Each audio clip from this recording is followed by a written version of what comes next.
The advice and opinions expressed by Dr. Granpeesheh and her guests are meant solely as suggestion and should not be in any way construed as child-specific advice. Dr. Doreen Granpeesheh is Dr. Doreen is an expert in autism. Doreen Granpeesheh. Dr. Granpeesheh. Dr. Doreen Granpeesheh. Dr. Doreen Granpeesheh is a visionary in the field of autism. Now you can ask her questions on Ask Dr. Doreen. Good morning and welcome to Ask Dr. Doreen. We're here in the flesh, Dr. Doreen Granpeesheh. We are. Morning, Hail, the gang's all here. Good morning to you. So thrilled to be back. It's so fun, even when we are long distance and have you on, that's fun, but there's nothing like having you in person. Oh, it's just the same. It's not the same when we're not all together. I know. It's lovely. But we're here today, so I'm going to celebrate that.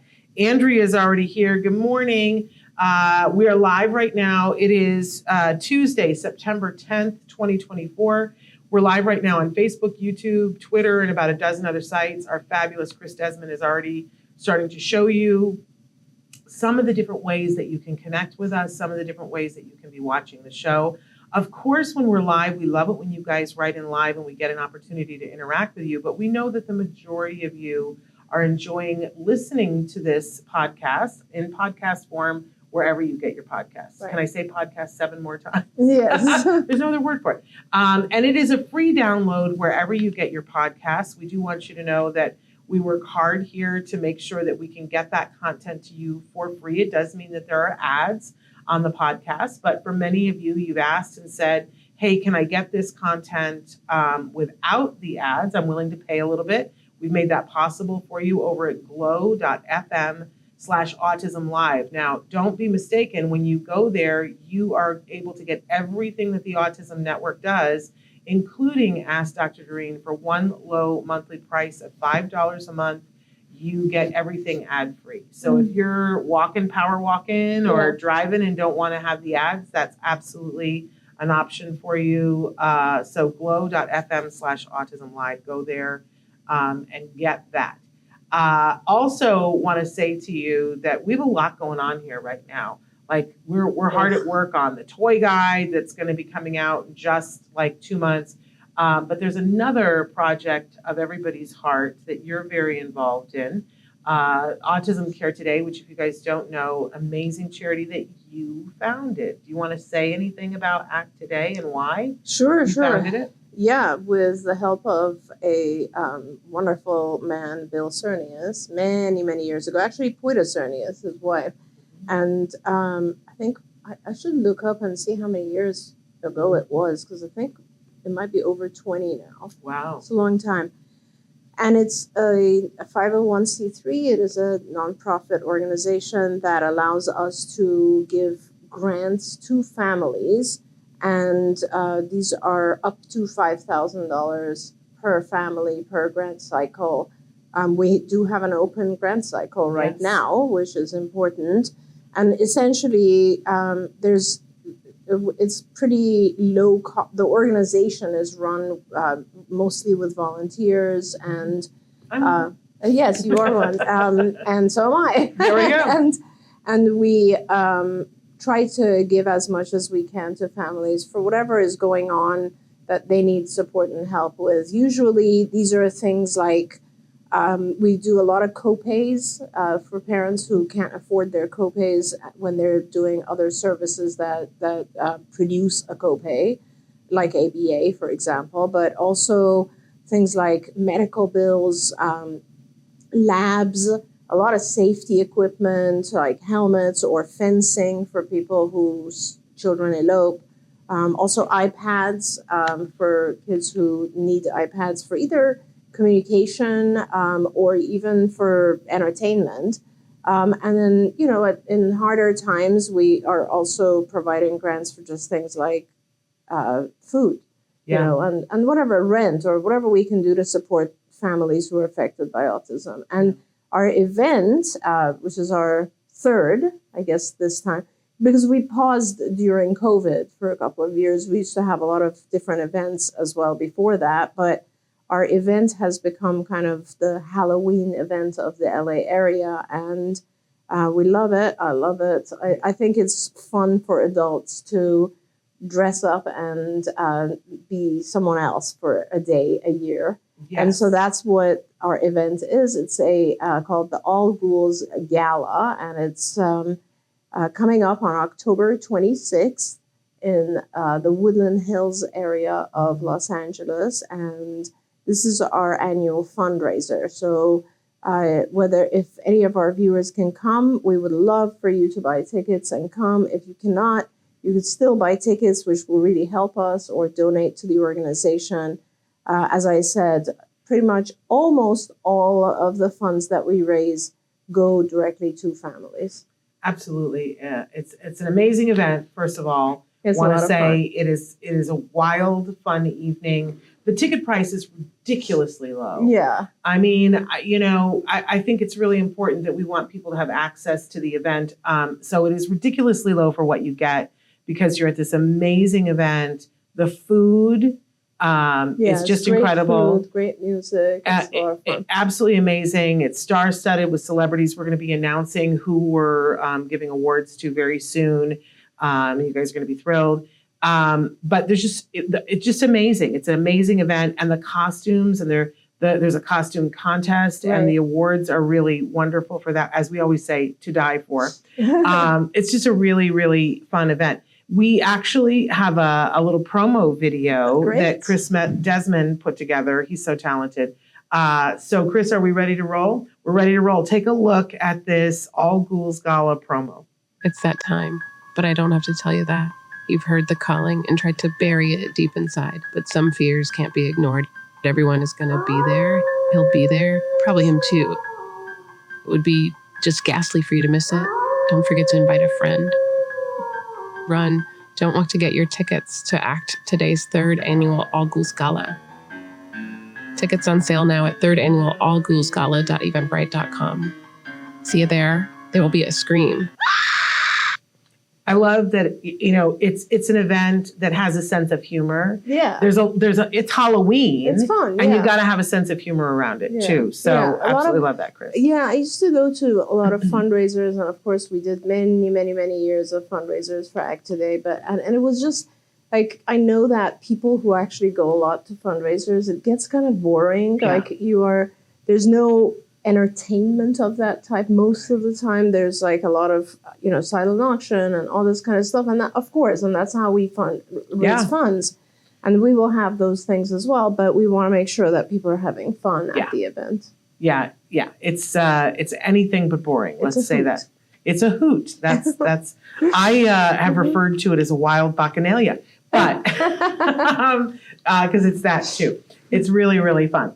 But anyway, back to this. Oh, and I do want to say, for those of you that Dr. Granpeesheh mentioned that the grant cycle is open. If you're somebody who is wanting a grant, you can go to act-today.org and click on the grants, and you will see that there is a link. I know that they were having a little bit of difficulty with the website yesterday, but I'm told that that's fixed. The link is also available on their Facebook page too. If you just go to Facebook and put in the search bar, put in Autism Care Today, and you'll be able to find it, and a link to the grants. And it's a pretty lengthy application because they're serious business about giving you money for something that's actually going to help the member of your family that's on the autism spectrum. And you have to decide what it is that you're asking the grant for. But I love that about ACT, that it's not telling you, what you need is an iPad. You write in and tell them what you need. And you have to do a little research on it and find a vendor who sells that and how much they would sell it for. Because if your grant is funded, the check will go directly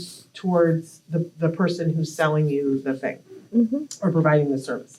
So it's a lengthy application. It's not honestly that bad. It used to be very, very lengthy, and I think we've shortened it. So. Absolutely. I don't mean to make it sound terrible, but I think the single most important part is there's a place where they ask for you to tell your story. Yeah. And you should spend time on that. Right. So anyway, so there we go. Now our topic today on the show, because we are going to get to questions here, our topic today is, what do you do when you missed out on early intensive behavioral intervention? Because we've had a lot of questions recently about this, and a lot of people feel heartbroken, like maybe they missed something and they don't really know what to do. Right. And I think there's not even enough direction about when you have a small child about getting started in services, but there's even less information when your child is a little bit older or a teen or an adult. So we're going to launch in with our first question, but keep in mind that you guys can write in at any point about anything. I know that Andrea's already written a question that we're going to get to in just a minute, but I promised Marina that I would get at least to this first question. The question is, hi, Doreen. I came across your information in a book I read recently, Saving My Son. I knew I had to get in touch right away. My 8-year-old son on the spectrum has significant social and language gaps, and I've been struggling to help him. I was hoping to get some advice on the best approach, what the best approach will be given his age. We missed the early intervention bus, and I will always have this as a regret, but keen to do the right thing now and fast. Yeah. And my goodness, like as parents, we already have enough guilt for everything. Yes. You do not need to have guilt about this, because I don't look at it really as having missed the bus. I feel like you're taking a different bus. And if you didn't get early intervention, that probably indicates that your child was not struggling severely, so that it wasn't recommended to you, intensely, let's say. But regardless, everybody needs to realize, I think, that early intervention is just ABA, but more intensely. So more hours per week, more hours per day than it would be when you're a little bit older. And honestly, the only reason that it is, there's a couple of different reasons. I want to talk about why it is so important to do early intervention. Yeah. One reason is that when the idea with early intervention, by the way, is that, years and years ago, we did research that showed that if you do enough hours, and we're talking about somewhere between 30 to 40 hours per week of a one-to-one teaching through ABA techniques, your child is rapidly learning when they're very young. And when I say early intervention, we're talking about starting as soon as the child's diagnosed, and as early as 2. Sometimes we even start before 2, as soon as the child is diagnosed, right?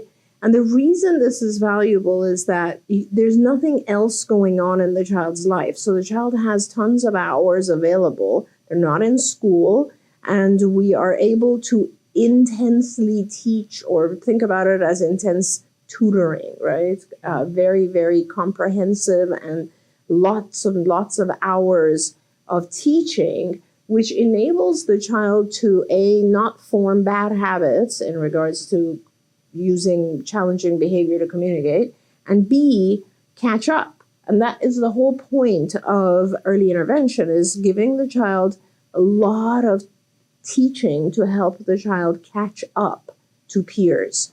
Because if you start with a child and you're doing 30, 40 hours a week, you're doing that at 2 and at 3 and at 4 and maybe even at 5.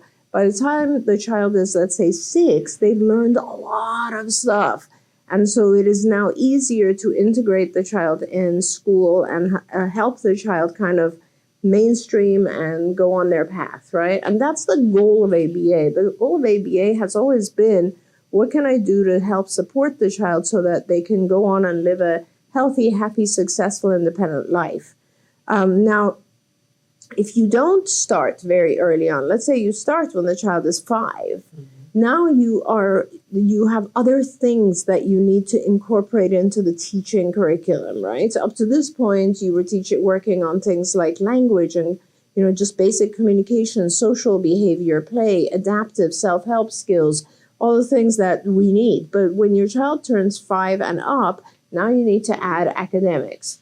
And academics, let's face it, take a lot of time, right? So that becomes an additional, burden in terms of adding it to the curriculum. And whether you're doing homeschooling or you're in school, your child is in school, it's taking away a chunk of time from all the other stuff that we want to teach. That is the reason that it just becomes harder when the child is a little bit older. It doesn't mean that ABA doesn't work. ABA continues to work through the lifetime. So if I had the opportunity, in a perfect world, if I had the opportunity to take a 10-year-old Yeah. and prioritize the things that parents want this child to learn, a lot of times parents would select things like, I want my child to communicate with others appropriately. I want my child to not tantrum. I want my child to have a social life and have friends and so on. They wouldn't prioritize things like, I want my child to learn math. That's just how it is. Like, parents often will tell me, God, if I could choose, I'd be choosing language, obviously. But the problem is we don't have that luxury, right? Once the child hits 5, we have to start incorporating some academics. Those are the laws, Yeah. right? And so our timing is restricted by that, and that's the only issue. Now, you start at 8, it doesn't mean that your child can't benefit from this. In fact, they could benefit significantly. All you have to do, no matter what age your child is starting at, 2, 8, or 20, it does not matter. All you have to do is do a very detailed assessment of what the individual's needs are when you are starting, and then regular intervals after you start. So the concept is, I'm trying to think of, okay, so I'm about to, not, you'll laugh because my life doesn't allow me to do anything, but let's assume I've had, remember a couple of years ago, I decided when I had more free time, Yeah. I went back to taking French classes because I missed my French, right? I was like, I need to get fluent again. Obviously, I've forgotten everything again now, but I need to do that, right? And if I was to go back and take a language course in one of the languages that I used to be fluent in, I would need to do an assessment of where I am right now, right? And that is very important for every person, because you don't want to waste your child's time by just giving them some sort of cookbook approach of like, oh, hey, at this age, this is what we teach. That's Right. not how it works. These programs are very, very individualized. So you need to assess what your child's challenging issues are. So like, does your child actually, how do they communicate? Do they communicate by hitting, tantruming when they're frustrated? What are the challenging behavior issues? Because that's part of ABA. And what are the skills that have fallen behind? Like, my child should be able to do this at age 8, but instead he's doing this. And that's very important to get the right answers to this assessment. We built an assessment many years ago called Skills. It's a curriculum, but it starts with a very, very comprehensive assessment. It's accessible to everyone online. And what you can do is, in fact, Shannon, can you remind me? I think what we should do is try to just make the assessment available for free for everyone, Absolutely. anyone who wants to take that assessment. It's lengthy, I will warn you, but it's awesome. And we standardized that. It's really, really good. It's age standardized. So if you go in and say, my child is 8, it'll give you everything that a typically developing, let's say, 8-year-old should be doing in the areas of language, play, social behavior, cognitive behavior, executive functions, adaptive skills, academic even. There's an academic portion, and motor. So that's 8 areas of curriculum. And you can answer all the questions and you'll get a pretty large set of things that your child should be able to be doing right now. And now it's up to you how you want to teach those. And obviously in Skills, it links to an ABA program. So it basically says, if your child isn't doing this, this is how you teach it, right? And it just, that's how we built it. But it's valuable in and of itself, regardless of how you want to approach this. And at 8, you will need to prioritize. You'll need to say, okay, I can see that there's a lot of areas that I need to work on academically, or let's say from a social or cognitive perspective or executive function perspective, but my priority is language, right? I want to work on his language. You can determine that. When I, as a psychologist and behavior analyst, when I look at these, I will start by looking at, like, what are the most important pressing things in a child's life. Sometimes it's things like safety, which comes before everything else. And sometimes it's just social communication. So then I'll focus on that. And I'll also look at, realistically, what's the time commitment that the parents and the family can give to this? Because if you're limited in the time that you have available, then I need to really prioritize and be realistic, right? I don't want to throw 200 lessons at you if you have 10 hours a week. Yeah. Whatever your availability is or your child's availability is, and whatever you commit to this, it should be realistic. And then you start teaching. And obviously, from my perspective, the best teaching techniques are behavioral techniques, but there are other techniques as well. And you start teaching, and as your child masters something, you go to the next and the next and the next. And so it isn't as if you've missed the bus. It's just a different bus. You're getting on at a different entrance. You're getting on a different entrance, and that's right. And you will shape it is very individualized. So you're going to shape and form this program around your child. Yeah. And I love, so many of us have had a moment where we're like begging experts and just saying, can you tell me exactly where my child is? Yeah, and that's the assessment. That's the assessment. I always used to say, I go into the mall and it says, you are here. Yeah. And if I want to get from here to Macy's, I can look on the map and see the path. Yes. That's what skills gives you.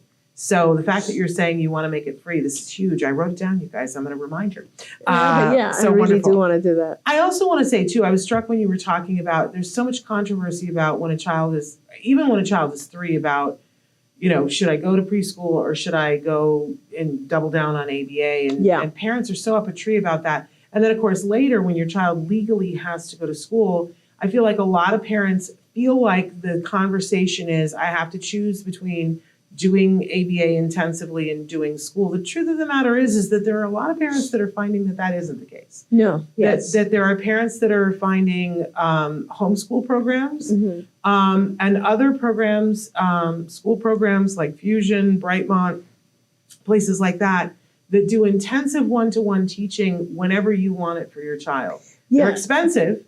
Well, I was going to say, I don't know if you know, but we're starting that at CARD, and I really want to provide that. I think that it's going to be pretty limited to people who can afford these programs because they are very expensive. Yeah. But, as I was talking to all of my clinical directors, they were telling me that, while you have some options at, like, let's say preschool level or something like that, it becomes less and less opportunities are available when you're a little bit older. Yeah. And that's very important for me because when you get to age 8, as an example, you want to make sure that you really are using the child's time appropriately in the most effective way that you possibly can. And so that's important.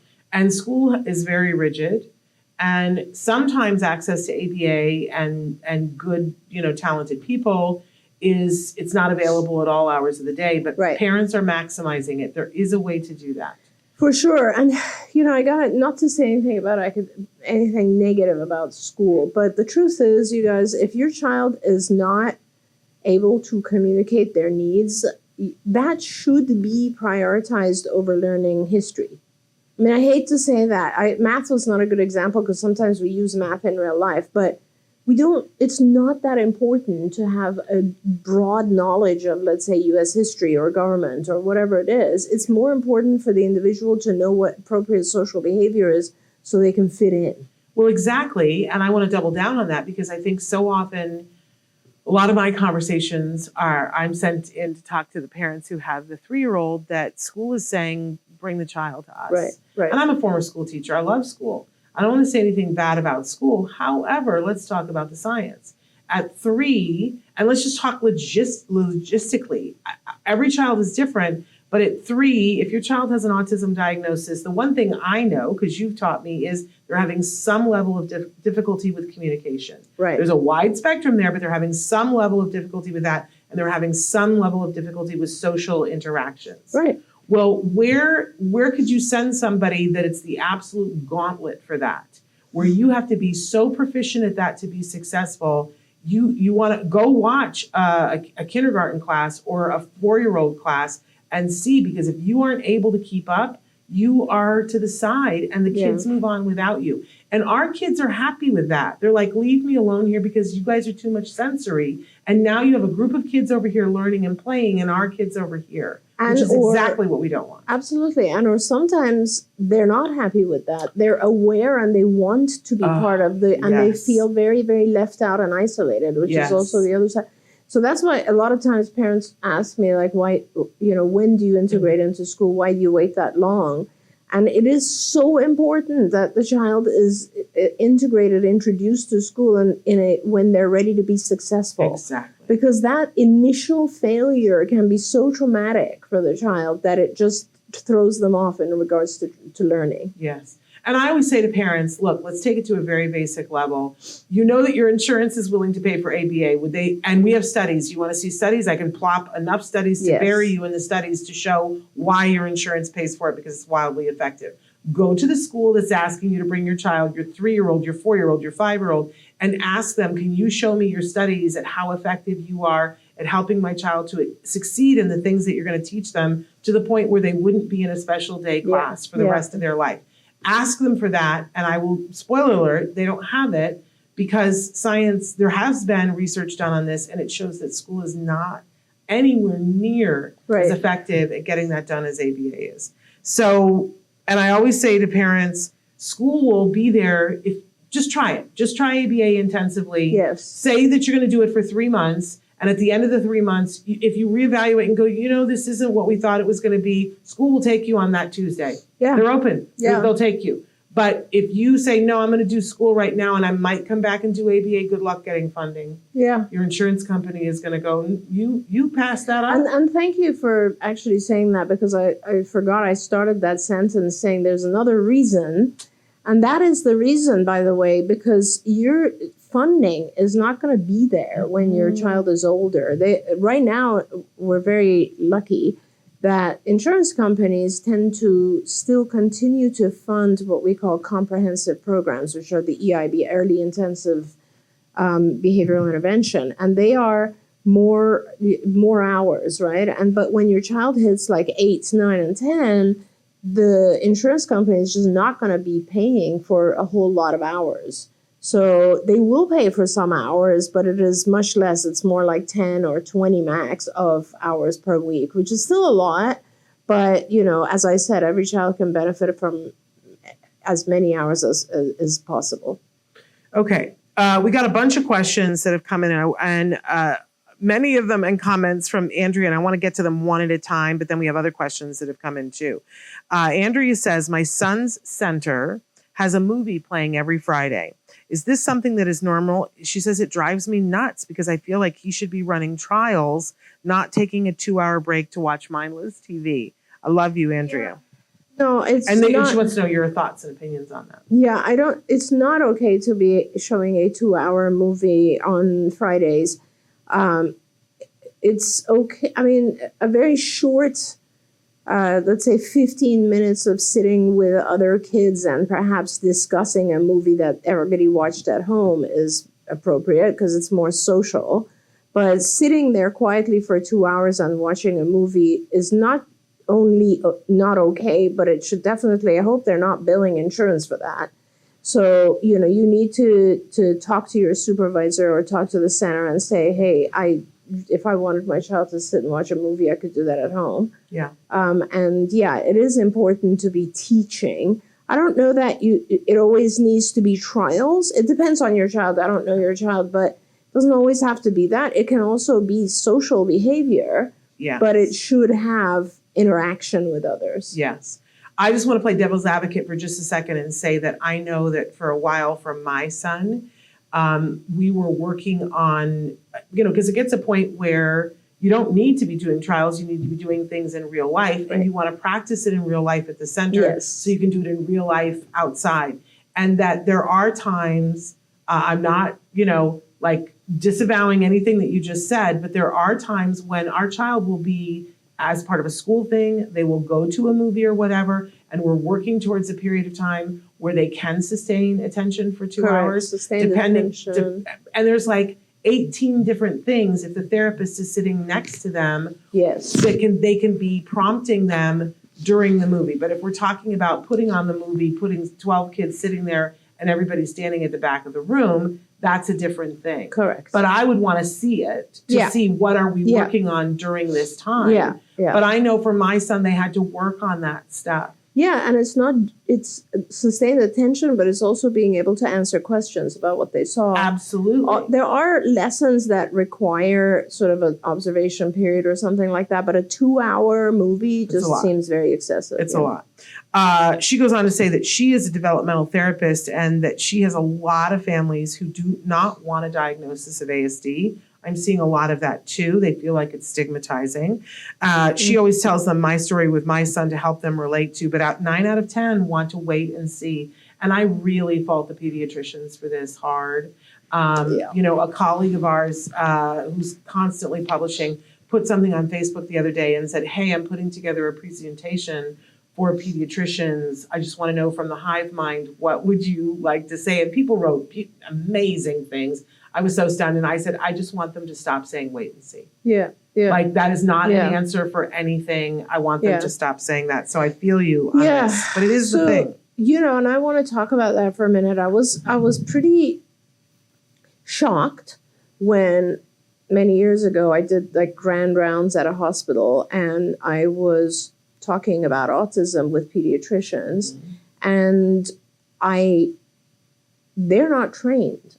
No. They don't receive a lot of training on how to diagnose autism. So it's a very, very small kind of module in their training. And I think pediatricians might have a very hard time actually knowing when things are obvious enough to give a diagnosis, which is part of the reason they say wait and see. Yeah. Because they feel more confident giving you a diagnosis if things are more severe. I hate to say it that way, but if a child comes to me, let's say, and they're already showing signs of having difficulty with joint attention, right? Just being able to, look at someone else's eyes and track what that person is looking at and what they're thinking. At, let's say, age 3, I will see that as something that could be a problem, and I'll prod and I'll try to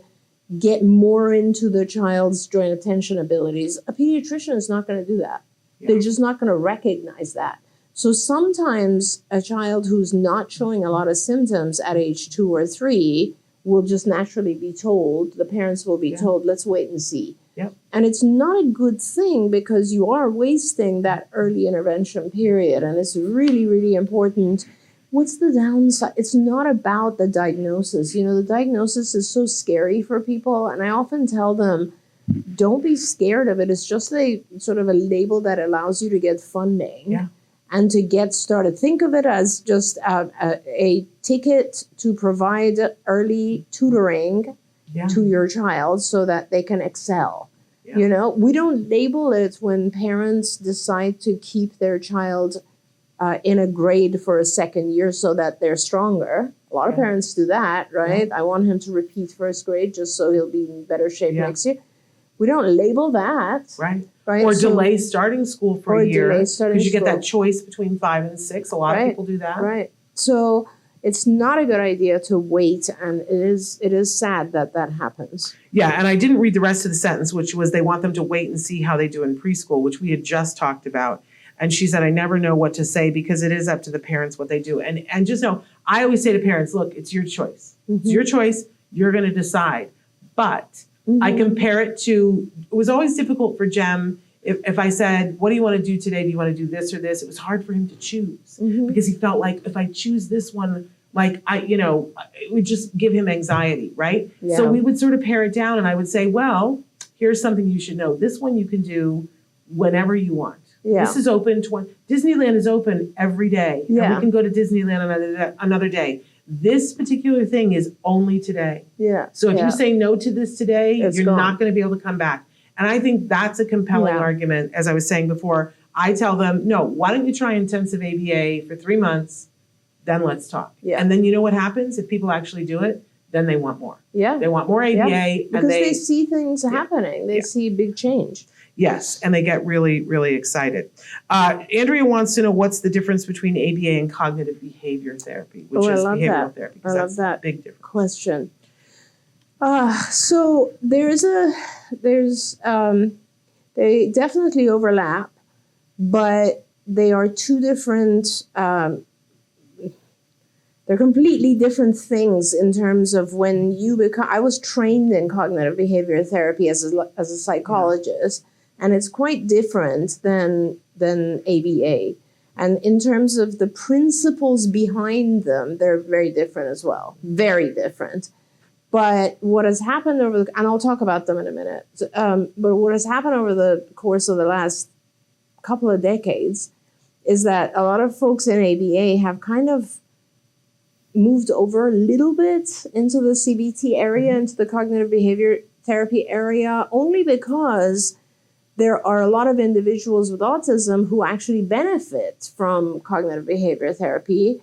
And so when people in the ABA world start talking about doing ACT, for example, acceptance commitment therapy, that's a cognitive behavior therapy modality. That's a CBT technique. Yeah. It's not an ABA technique.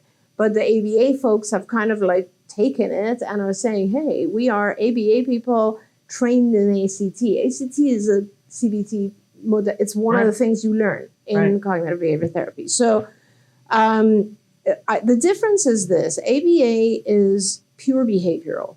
And what it says is that I can change any behavior by changing the things that happen before that behavior in the environment or the things that happen after the behavior.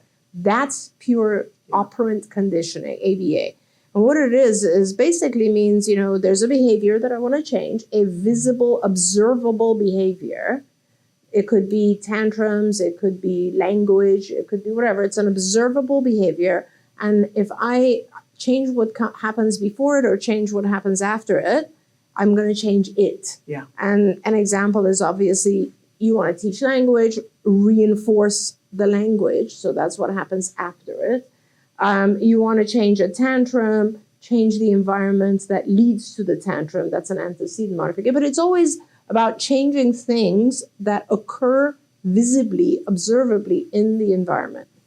Cognitive behavior therapy has to do with things that are not observable. They're in our head. Thoughts. Now, and there's lots and lots of techniques, and the primary premise of cognitive behavior therapy is change your thoughts, and it will change your behavior, your emotions, your mood, everything else.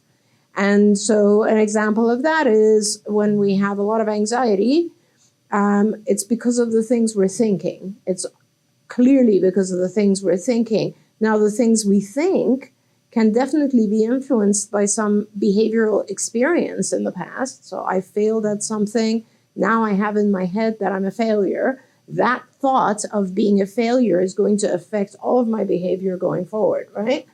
But, and in cognitive behavior therapy, we work with the individual to get them to change their thoughts. And there's a million techniques for that, and they're great techniques. But as we all know, with children or adults who are diagnosed with autism, sometimes they are at a level of functioning where it's possible for them to focus on changing their thoughts. Mm-hmm. And sometimes they're not really aware of their thoughts yet. Yeah. So when you have a scenario where the individual is not really able to differentiate their thoughts, or even they don't have awareness of their thoughts as opposed to their behavior, their emotions, all that, then you do ABA, you do behavioral therapy. When the individual is at a point where they realize what their thoughts are and how those thoughts are affecting their behavior, you do CBT. And I will say, again, like a lot of people in ABA do use CBT techniques. They don't want to call it that. They tend to call it ACT. Yeah.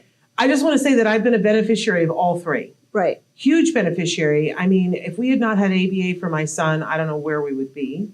I started having panic attacks in year 2 of him having therapy because we all, need some help. And if it weren't for cognitive behavioral therapy, I couldn't drive my car. I couldn't drive my car for a while. I couldn't be here with you. Absolutely. I still use the techniques I don't know if you know this, but the first 10 minutes of every show we do, my anxiety is like going through the roof, and I have to like be talking myself down Interesting. and going, you feel this way every show. You're fine. Take Yeah. a breath. Yeah. Relax. Yeah. And be talking myself through it and going, Right. we've done this every time. You're not going to die. Yeah. It's okay. That's what's going on in my head the Yeah. first 10 minutes of every Ask Dr. Doreen show.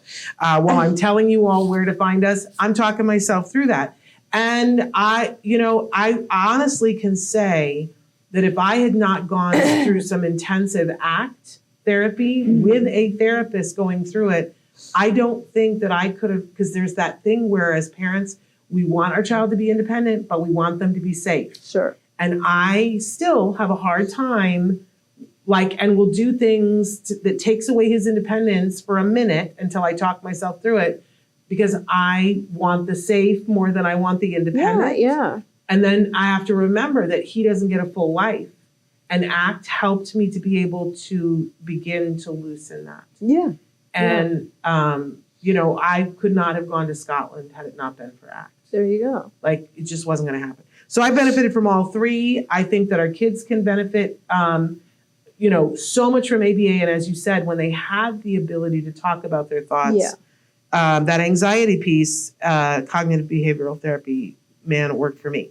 Lucy, hi, Rosie. I want to say hi to Rosie. Lucy she says, good morning. Can you please talk about focused ABA? Mm-hmm. I'm wondering if this is an option for a child at age 7 and up, if there is a possibility to also have the child attend social skills too. Yeah, so great. So thank you so much for asking that, Lucy, because sometimes people hear these terms and they wonder what it means, and it never occurs to us that, it isn't clear. So there's focused and comprehensive, and they're both ABA. They're just the same techniques.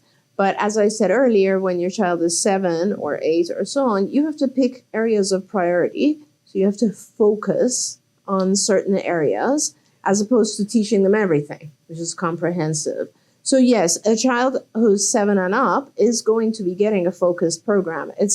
And the focus can be whatever you feel, and obviously the assessments show your child needs most. So you could have a focused program that's only social skills, or you could have a focused program that focuses on language and social skills for sure. Or you could have a focused program that's more based on adaptive safety, whatever it is. But focused just basically means that we're focusing on a couple of areas, and so we're doing fewer hours, as opposed to comprehensive, which is we're focusing on everything. So that's essentially it. Amazing. We're saying hi to Nicholas. Nicholas, I'm so glad that you're here with us. You popped in my head the other day, and I was just thinking about you and hoping you're doing well. So glad to see you here. And he said both good morning and good afternoon, which we appreciate. Brian, glad to see you here as well. We're so glad to be back and be here for you. He says, good morning, Dr. and Shannon. Great to see you. My 2E son has moved on to grade 2, but clearly will continue to slide behind peers. His jump from a very busy mind to put things on paper, for example, math answers, writing more than simple sentences, is a real problem. He is incredibly smart with awesome language skills, but not on paper, hence judged as slow. This brain to paper, or maybe searching for the right word when speaking, his perfectionism, which we see a lot, and confidence in self is also part of this serious problem. His school future is unknown. Thankfully, his social skills are improving slowly. I just don't know how to find a way past his busy brain holding him back. Sending you a hug. Yeah, absolutely, Brian. And gosh, I love it when parents are this aware and just, you have such an amazing observation of your child, and that's awesome. It's incredible. Yeah, it's incredible what you've detailed here. It's funny that you call it busy brain.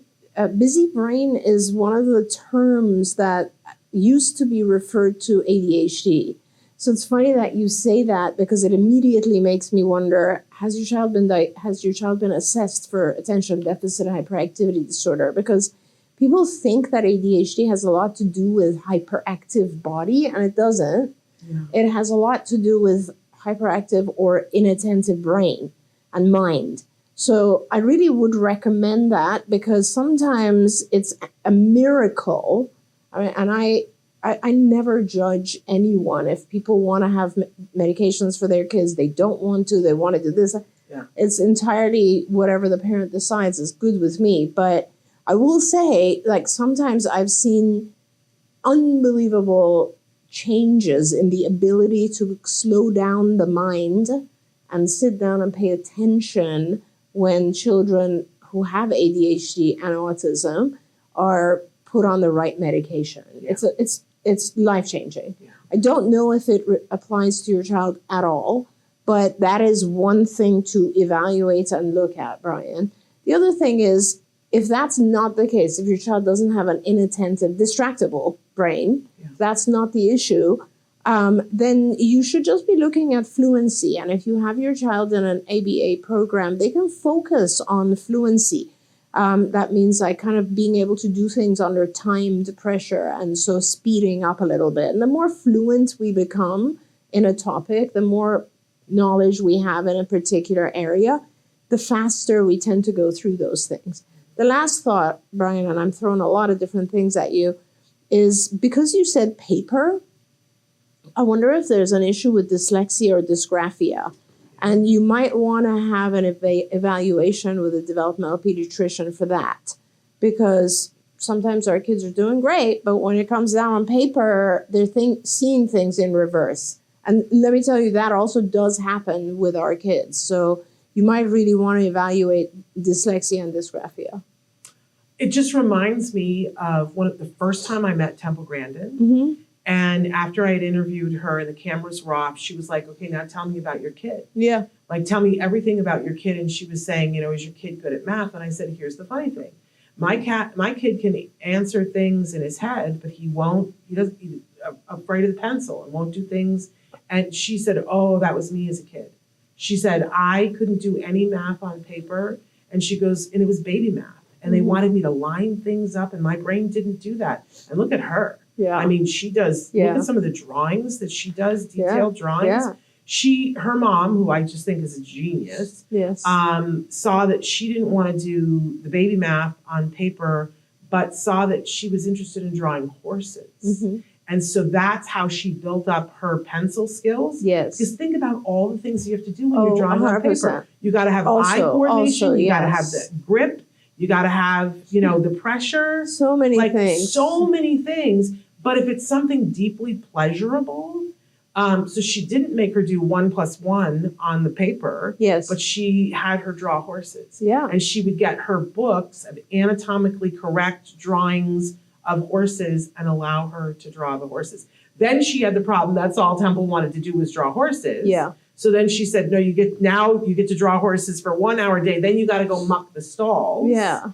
And then you got to do a little bit of homework. So I just think I want to put just a little bit of hope in that somebody like that was having a hard time doing math on paper too. Absolutely. And you just brought up a very important issue. So these are all the things that you're going to want to evaluate, Brian. And it's hard, I know, but do it. One is the ADHD that we talked about, which can, as I said, can be hyperactive, inattentive, combined, whatever it is.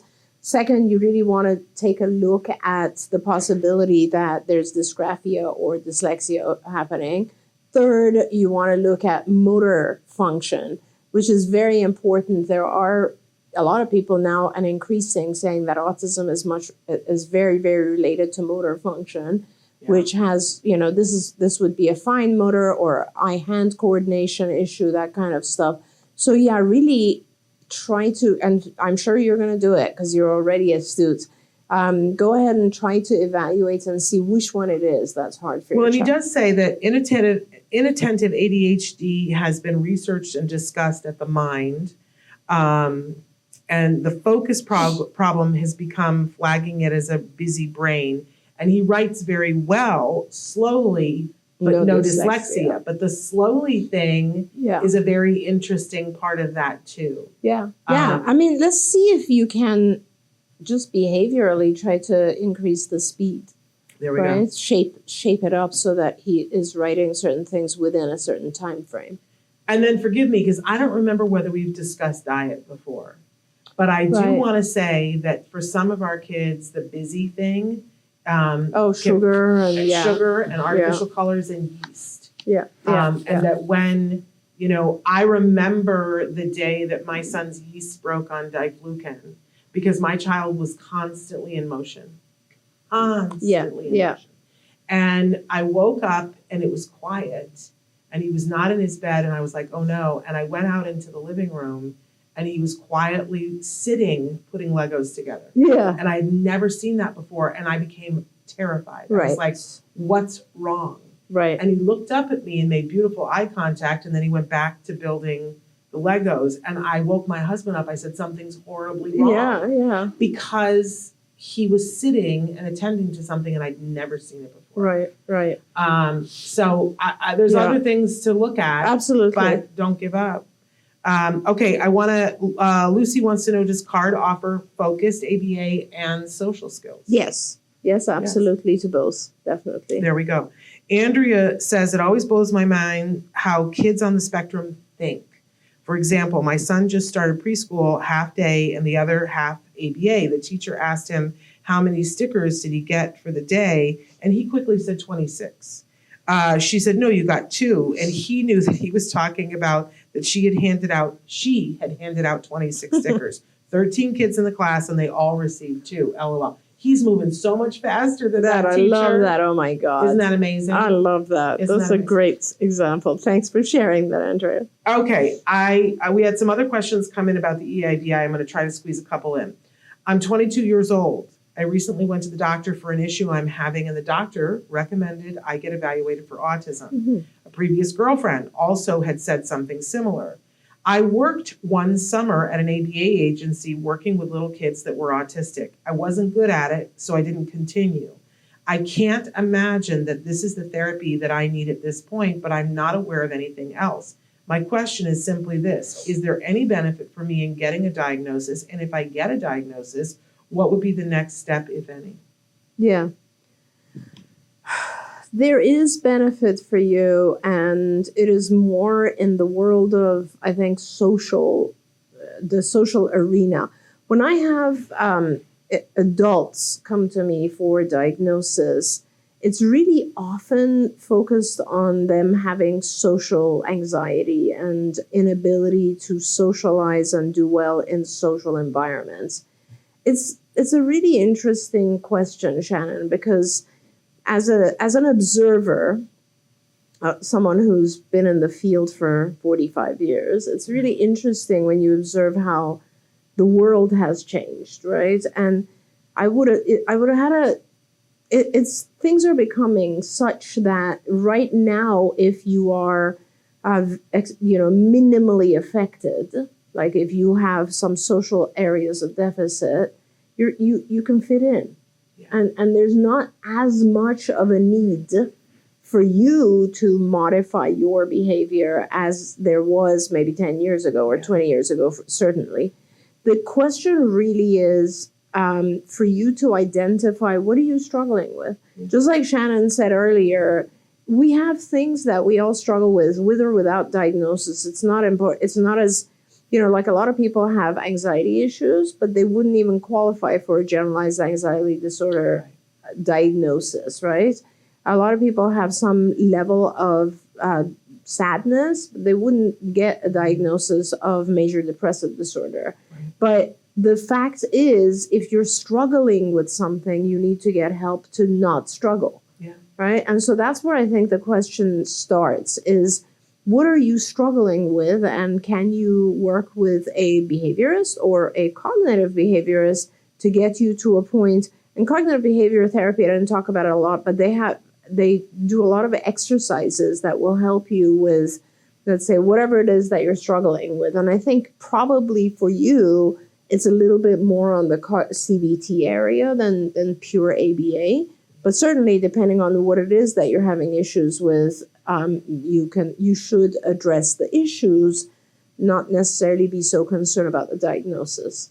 I have to say, though, I've done so many shows over the last 14 years with adults who got a diagnosis in their adult years Yeah. and talk about how That's very amazing it important. is for them and their self-awareness and their self-confidence to realize I'm okay. Yeah. I'm just different. Yeah. And I can change this one little thing Yeah. to be able to get the thing that I want, because now I understand the rules that all you different people are Yeah. adhering to that I didn't know before. Yeah. It's like getting the cheat codes, is what one person said to me. Right. And then because they were one of the things that was discussed was they don't like making eye contact, and they're like, but somebody Right. explained to me Right. that if I don't make eye contact with this person, they think I don't respect them. So I can make a choice. I'm going to give you a little bit of eye contact because it's worthwhile for me, because Right. not that I'm changing who I am, Right.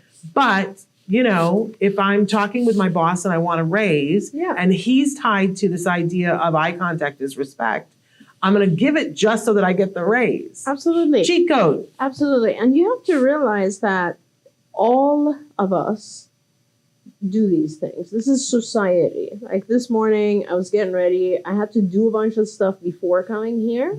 So I was about to just put on my sweats and run out to do that stuff. And I was like, oh no, I'm doing the show. Yeah. And let's be honest, if I had come to do the show wearing sweats, the perception of the audience is slightly different than when I'm wearing professional attire. Yeah. So everything we do is based on fitting into these societal norms. Yeah. And it is a choice. It's Yes. absolutely a Yes, choice. a choice. And there's people who don't care. They couldn't care less. Right. And, they go out and do whatever they want to do, and they don't care how people perceive them. And there are other people who do care. They want to fit in. And so we have to, if we want to fit in, we have to abide by the rules of whatever group we want to fit into. Yeah. It's funny when we were talking earlier about the kids being ostracized and you said, I said sometimes our kids are perfectly okay with that. Yeah. And you said sometimes they're not. And I always think of the party that I went to and where everybody's kids were there, and my son was trying to connect with all of them, and they were all on their computers, and he couldn't get anybody to connect. And the evening ended with him laying in the foyer of the house, crying and saying, what do I have to do to get them to play with me? Ugh. And, it was heartbreaking for me, but we immediately came back and said to the team, what are the 8 things we need to work on, like persistence and all of those things. Sometimes people forget that if I want something and I don't know the rules to get it, I have no access. Yes. And it is not kind to not give someone tools so that they can choose to have access. Right. That doesn't mean that we change who they are. Right. He's still the exact same person he is, but he knows how to be persistent. 100%. He knows how to do a different strategy to get someone. He knows how to move on to another person. He has skills for his life that matter to him. That's right. And a lot of times we will say, or a lot of people will say, well, why doesn't society change in order to accept my child? Okay, I agree. In a lot of ways, society needs to have a more open mind. Absolutely. But come on, you guys, how many years have we been trying to fight something as simple as bullying? Yeah. Right? Society changes just so much. It never becomes all accepting. There are still people in this world who are racist, who are bigot. It is not possible for society to change in time for our kids to flourish. Yeah. They have to meet in the middle. Yep. Society has to be less judgmental and more accepting. I totally agree with that. Yep. But at the same time, our kids also, if they want to participate in those settings, need to abide by some rules. Yes, absolutely. Absolutely. Well, I'd love to squeeze one more question, but we really don't have time. But I do want to say that a parent wrote in and said that they are sad and mad because they took their child to the pediatrician when they were 2, and the pediatrician didn't diagnose. And now finally they're getting the diagnosis, and they're sad about it. But I just want to say it's not too late. Not too late. Brian said you don't. Okay. Anyway. Yeah. Anyway, but don't need to mention that. Okay. Anyway, but I do want to take just a second to say that tomorrow on Autism Live, we are, for the first time, welcoming Andy Bondi. We've had this curse that every time we have Andy Bondi, something happens. So I'm knocking on all kinds of wood that we're able to have Andy Bondi tomorrow. He and his wife created PECs, and he's done so many other things in the autism community. It's just a real honor to have him on. I've had the opportunity to meet him and hear him speak several times. Wonderful. And he's just, like everybody says, he's just the nicest person. Wonderful. So really excited to have Andy Bondi on tomorrow. We've got a lot of amazing guests who are coming up in the next couple of weeks. And we're going to start to talk about toys as well. But thank you so much for being here. My pleasure, I didn't even always. talk about how many years you've been working in this field and how, you are my go-to person always, because no one talks about it the way that you do, about that it's got to be fair for this community. Yeah. If we're teaching something, it's got to be fair. I just Love couldn't it. have more respect for you Thank than I you do. so much. And every year I work with you, that just grows. Me too. I love So, it. Yes. We're very anyway, blessed. Thank you. It's thrilled to have you here and to have you in person. Thank you guys all for being here. Don't forget, if you're going to be here in Los Angeles, come to the All Girls Gala. We will be there. Yes. We will be there. Of course. You will stand there with I us. already know We will what be I'm on the wearing. dance floor with you. You already know what you're Of wearing? course. Oh, see, I think I might know, but I'm not sure. Because we wear costumes too. Sure. But come and dance on the dance floor with the two of us. Like, listen, the tickets are $125, you guys. And we feed you, and it's an open bar. Yes. And So- it's a lot of fun. And then we want you to pay the $125, but we also want you to bring your credit card, because we have fun things there that we want you to do to raise money for grants. All right. Thank you so much. We'll see you tomorrow. Until then, give your kiddos a hug from me and one for you too. Bye-bye. Bye, everyone. Don't forget, you can watch Ask Dr. Doreen live every Tuesday morning at 10 a.m. Pacific time. We hope to see you there.